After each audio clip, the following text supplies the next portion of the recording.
we're going to go in there, we're going to impeach the motherfucker.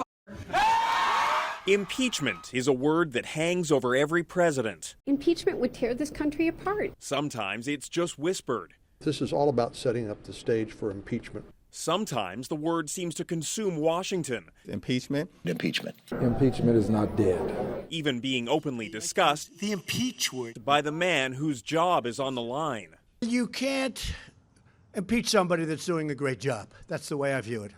Depending on who you ask, impeachment is either a worthy goal or an outrageous abuse of power.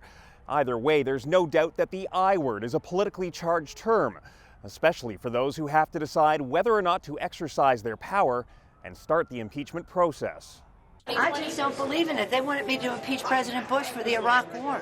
I didn't believe in it then. I don't believe in it now. It divides the country unless there's some conclusive evidence that takes us to that place. The impeachment process is a very serious remedy. It does undermine an election, and it should only be used if you believe this person should be removed from office. First, some history. The mechanisms for impeaching a sitting president are actually laid out in the U.S. Constitution. Article 2, Section 4 says the president, vice president, and all civil officers of the United States shall be removed from office on impeachment for and conviction of treason, bribery, or other high crimes and misdemeanors. It is not a judicial remedy. It's not punishment.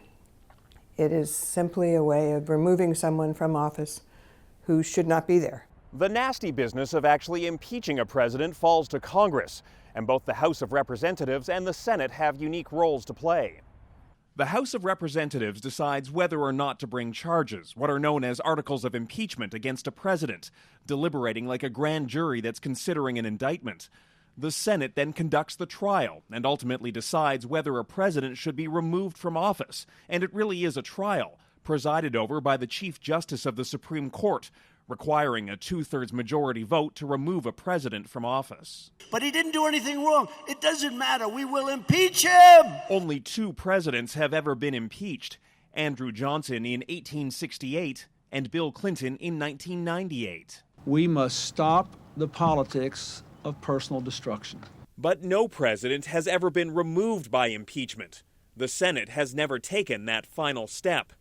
I shall resign the presidency effective at noon tomorrow. It seemed like it might happen to President Richard Nixon, but he resigned from office in disgrace before it could happen. He saw the writing on the wall. Even though the Constitution clearly spells out how a president can be impeached, it's a little vague about what exactly a president can be impeached for. Treason and bribery are easy enough to understand, but high crimes and misdemeanors? No one has ever defined what exactly those are. What most of us think it is that a very serious breach of trust with the American people. So if a president, a vice president, stayed on the golf course all day, every day, did nothing, that's not criminal. But I think most people would say that's an abuse of the office and it warrants removal. Those in favor will say aye. Bill Clinton was impeached for the high crimes of perjury and obstruction of justice over his affair with Monica Lewinsky. The articles of impeachment drafted against Richard Nixon included obstruction of justice, abuse of power, and contempt of Congress for his role in the Watergate scandal. We will impeach him. Which brings us to the present president and all that impeachment talk. Could Donald Trump really be impeached? And if so, what for? There needs to be some clear-cut reason to pursue impeachment, and even though they don't like Donald Trump as president and don't think he should be president, that clear-cut reasoning has not emerged, I think, for the leadership of Democrats in the House. You see, the problem is that because high crimes and misdemeanors are subjective terms, those bringing forward the articles of impeachment have to make a tough political calculation. How do they convince the public that a president should be removed from office without it looking like they're doing it for purely partisan reasons? I think generally the public is sort of split on it, and it splits on sort of predictable lines in that Democrats would like to impeach him, Republicans don't want to impeach him, and independents are sort of split on the matter. I believe the decision to impeach that you are making here is enormous, and the precedential effects of whatever you do will be felt forever. Just look at a little history. Law professor Susan Lowe Block was called to testify before Congress during the Clinton impeachment about whether the president should be removed from office.